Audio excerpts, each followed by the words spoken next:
ناظرین، تیز رفتار، ہنگامہ خیز اور دم بدم بدلتی دنیا میں سماجی رابطے اور رشتے ناتوں کا پاس و لحاظ رکھنا اور محبت میں مٹھاس گھولتے ہوئے انہیں ہمیشہ تر و تازہ رکھنا بہت بڑی خوبی ہے جو بہت ہی کم لوگوں کے حصے میں آتی ہے۔ جس طرح یہ مشاہدہ عام ہے کہ پیڑ پودوں کو پانی نہ ملے تو وہ مرجھا جاتے ہیں، بالکل اسی طرح رشتہ دار و اقربین سے میل جول ترک کر دیا جائے تو دوریاں بڑھ جاتی ہے اور تعلق محض رسمی ہو کر رہ جاتا ہے۔ اس لیے ضروری ہے کہ ہمیشہ میل ملاپ اور اظہار خیر سگالی کے ذریعے اپنے عزیزوں اور رشتہ داروں میں اس احساس کو زندہ رکھا جائے کہ آپ کے لیے وہ اہمیت رکھتے ہیں۔ اس میل ملاپ اور تعلق کو مزید گہرا اور چاہت بھرا بنانے کے لیے ایک بے حد مؤثر طریقہ یہ ہے کہ تحائف دیے جائیں، تحفے دیے جائیں، گفٹ کا تبادلہ ہونا چاہیے۔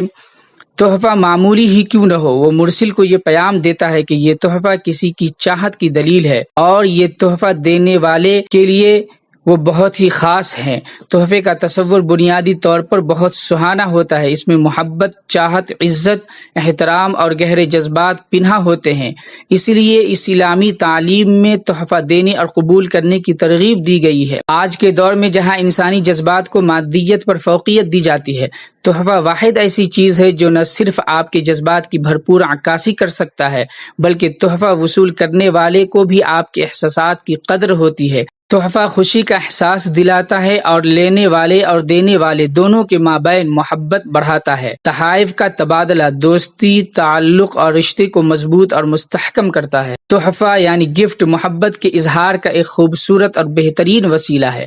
اس لیے تحفہ لینا اور دینا ہماری زندگی کا جز اور پارٹ اور حصہ ہونا چاہیے۔ تحفے کا اولین مقصد جذبات کا اظہار اور خوشیوں کو دوبالا کرنا، رشتوں اور تعلق کو مستحکم کرنا ہے۔ تحفہ دینے کے لیے ضروری نہیں ہے کہ کسی خاص موقع کا انتظار کیا جائے بلکہ ایک دوسرے کو وقتاً فوقتاً تحائف دیتے رہنا چاہیے تاکہ محبت اور جذبات کا اظہار کھل کر سامنے آئے، جو اس بات کی علامت ہو کہ آپ کے درمیان صرف رسمی تعلق ہی قائم نہیں ہے بلکہ دل کی گہرائیوں میں ایک دوسرے کے لیے بھرپور محبت اور خلوص موجود ہے جو گزرتے وقت کے ساتھ گہرا ہوتا جائے گا، نہ کہ ماند پڑے گا۔ ہمارے معاشرے میں ایک رسم یہ ہے کہ تحفہ ہمیں اسی وقت یاد آتا ہے جب نکاح یا خوشی کا کوئی موقع ہوتا ہے۔ ٹھیک ہے، خوشی کے موقع پر تحفہ دینے میں کوئی برائی نہیں، لیکن تحفہ دینے کے لیے خاص موقع کا انتظار کرنے سے آپ چاہت و محبت کے وہ جذبات بھرپور طریقے سے نہیں پہنچا سکتے جو تحفے کا حاصل ہونا چاہیے، کیونکہ تحفہ پانے والا سوچتا ہے کہ ایسے ہی موقع ہوتے ہیں جب تحفے ملتے ہیں، ورنہ عام حالت میں کون کسی کو پوچھتا ہے۔ پھر اس رواج کے پیچھے یہ خیال بھی کار فرما رہتا ہے کہ خوشیوں کے موقع پر تحفہ دینا ضروری ہے، خالی ہاتھ جائیں گے تو لوگ کیا کہیں گے، یا یہ خیال آتا ہے کہ انہوں نے فلاں موقع پر فلاں تحفہ دیا تھا، کم سے کم اتنی قیمت کا تحفہ تو ضرور دینا چاہیے۔ اس طرح ہم لوگ تحائف کے لین دین کو خاص موقع کے لیے خاص کر کے اس کی روح کو مجروح کر دیتے ہیں اور تحفہ اور گفٹ محض رسم بن کر رہ جاتا ہے۔ آج کل یہ رواج ہم ہندوستان میں بھی دیکھ رہے ہیں کہ ایک پبجی معشوقہ سیما حیدر پاکستان سے اپنے 4 گفٹ کے ساتھ سچن سے ملنے جب ہندوستان پہنچی تو وہاں کے لوگوں نے اپنی بہو سویکار کر کے انہیں گفٹ اور ہدیہ اور تحائف دینا شروع کیا، اور یہی کام پاکستان کی عوام ہندوستان سے پہنچنے والی خاتون انجو کے ساتھ بھی کر رہی ہے۔ جب ہندوستان سے پاکستان پہنچی انجو تو انہیں گفٹ دینے کے لیے ایک عوام کا جم غفیر جمع ہو گیا اور وہاں کے لوگ انہیں گفٹ اور ہدیہ اور تحائف پیش کی۔ انجو کو گفٹ اور ہدیہ اور تحائف دینے میں ایک نیا نام PSG گروپ آف کمپنیز کے CEO پاکستانی بزنس مین محسن خان عباسی کا بھی ہے، جس نے انجو کو پلاٹ اور چیک تحفے میں دیا ہے۔ اس حوالے سے چلے ہم رپورٹ دیکھتے ہیں۔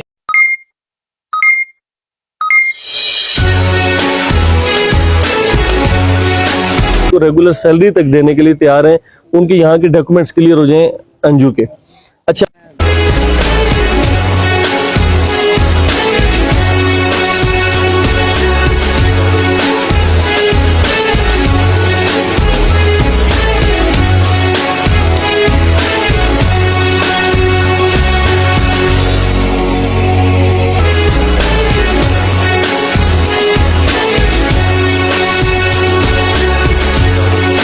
باسی ہے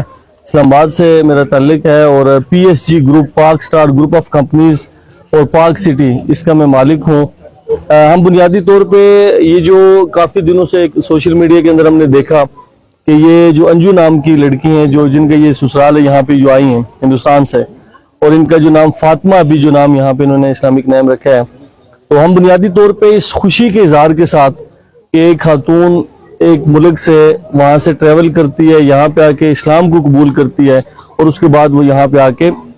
اپنی زندگی گزار رہی ہے، تو ہم اس خوشی کے ساتھ ان کو مبارکباد دینے کے لیے بھی آئے اور اسلام کے اندر ویلکم کرنے کے لیے بھی آئے۔ یہ طریقہ کار بنیادی طور پہ ہمارے اکابرین بزرگوں کا، ہمارے اجداد کا ہے۔ پہلے وقتوں میں بھی اگر کوئی دیگر مذاہب سے کوئی لوگ مسلمان ہوتے تھے تو ان کو اپریشیٹ کرنے کے لیے ہمارے آباء و اجداد یہ کام کرتے تھے، تو ہماری یہ چھوٹی سی کوشش تھی کہ ہم جو اپنے حصے کا کام کر سکتے ہیں تو اس کے لیے۔ دوسرا ہمارا یہ تھا کہ جب کوئی ادر کنٹری کے اندر جاتا ہے تو سب سے بڑا مسئلہ اس کے لیے گھر کا ہوتا ہے، اس کی رہائش کا ہوتا ہے، تو چونکہ ہمارا پاک سٹی جو ہے ایک ریل اسٹیٹ پروجیکٹ ہے ہمارا، تو ہم نے یہ سمجھا کہ ہم اس کے اندر ان کو اکموڈیٹ کر سکیں، تو ہم نے ایک چھوٹی سی کاوش ہے ہمارے بورڈ آف ڈائریکٹرز کے اپروول ہے کہ ہم نے 10 مرلہ کا ایک آل ڈیوز کلیئر ADC پلاٹ ان کے نام کا، ان کا ڈیٹا سارا گوگل سے ہم نے لیا، ان کے نام کا بنا کے تو وہ آج ہم نے ان کو یہاں پہ آ کے دیا۔ باقی چھوٹے موٹے کچھ تحفے ہیں، ایک چیک ہے، وہ صرف اس لیے کہ ہم ان کے ساتھ جتنا ہیلپ کر سکیں تاکہ ان کو یہ احساس نہ ہو کہ اسلام قبول کرنے کے بعد ان کو کوئی مشکلات ہیں، بلکہ اس پاکستان کو اپنا گھر سمجھیں، اس خطے کو اپنا گھر سمجھیں۔ تو یہ ایک چھوٹی سی ہماری کوشش تھی، اس کے لیے ہمیں یہاں پہ آنا ہوا۔ میں یہاں پہ جب آیا ہوں تو مجھے اس چیز کا احساس اور ادراک ہوا ہے کہ جو نصر اللہ اور ان کی فیملی ہے یہ بہت مخلص اور بڑے اچھے لوگ ہیں، لیکن مالی لحاظ سے ان کو یہاں پہ ایک تو یہ ہے کہ ادر سوسائٹیز، ادر اداروں کو ان کو بیک اپ کرنا چاہیے، اور بالخصوص جو یہ بیچارے تھوڑا سا خوف و ہراس کا شکار بھی ہیں کہ ان کو اسٹیٹ پوائنٹ آف ویو سے حکومتی، اس میں کوئی شک نہیں کہ ہماری حکومت کے اوپر بھی بہت سارے پریشر ہوں گے، اداروں کے اوپر بھی ہوں گے، لیکن اسلامک پوائنٹ آف ویو سے اسلام کے اندر جب کوئی داخل ہو جائے تو اس کا دفاع کرنا ہمارا حق ہوتا ہے، اولین ترجیح ہوتی ہے، تو لہٰذا حکومت کو بھی ان کو سپورٹ کرنا چاہیے۔ اور باقی ہمارے پاکستان کے اندر ایسے لوگ ہیں جن کے پاس بے تحاشا پیسہ ہے، تو اس بچی کو کبھی یہ فیل نہ ہو کہ یہ کسی ایسی جگہ پہ آ گئی یا کسی ایسے مذہب میں آ گئی کہ جہاں اس کا کوئی اپنا نہیں ہے، بلکہ اس کی اتنی اچھی فیلنگز ہوں کہ اس کو دیکھ کے بے تحاشا لوگ مسلمان ہوں، اسلام کی طرف کنورٹ ہوں۔ تو میں گزارش کروں گا باقی تمام ادر سوسائٹیز سے بھی اور اداروں سے بھی کہ وہ بھی ان کو بیک اپ کریں جتنا ہو سکتا ہے۔ ہم انشاءاللہ ابھی میں نے ان کو آفر بھی کیا کہ PSG کی طرف سے اگر ان کا یہاں پہ جو لیگل معاملات ہیں وہ کلیئر ہو جاتے ہیں تو ہم ان کو ایز اے ایمبیسیڈر لیں گے انشاءاللہ، ان کو ریگولر سیلری آفر کریں گے، منتھلی سیلری یہاں گھر بیٹھے ان کو ہم انشاءاللہ دیں گے انشاءاللہ۔ لیکن یہ کہ ہمیں اندازہ بھی ہو کہ بڑا خوبصورت علاقہ ہے، تو آپ کے اس علاقے کے اندر اتنی اٹریکشن ہے کہ آپ جو ہے نا دوسرے بارڈر پار سے بھی لوگوں کو اٹریکٹ کر کے اپنی طرف لے آتے ہیں۔ تو بہرحال آپ کے لیے بھی جو ہے نا اللہ رب العزت اس علاقے کو اسی طریقے سے امن کا گہوارہ بنائے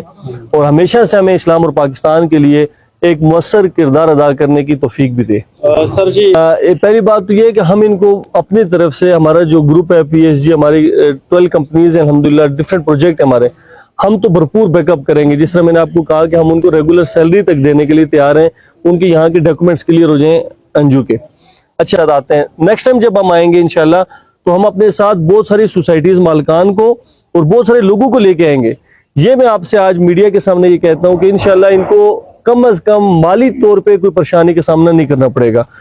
جی میرے ساتھ نصر اللہ بھائی بیٹھے ہوئے ہیں جنہوں نے ابھی حالیہ انجو سے شادی کی ہے، فاطمہ، اور یہ ہندوستان سے جو ہے نا ان کی آپس میں فرینڈ شپ تھی، اور وہ ایک تبدیلی اس طرح ہوئی کہ ان کی فرینڈ شپ ایک دعوت کا رخ اختیار کر گئی جب انہوں نے اسلام قبول کر لیا۔ میں سمجھتا ہوں کہ یہ انسان کی آخرت کے لیے ایک بڑا زبردست پازیٹیو قدم ہے۔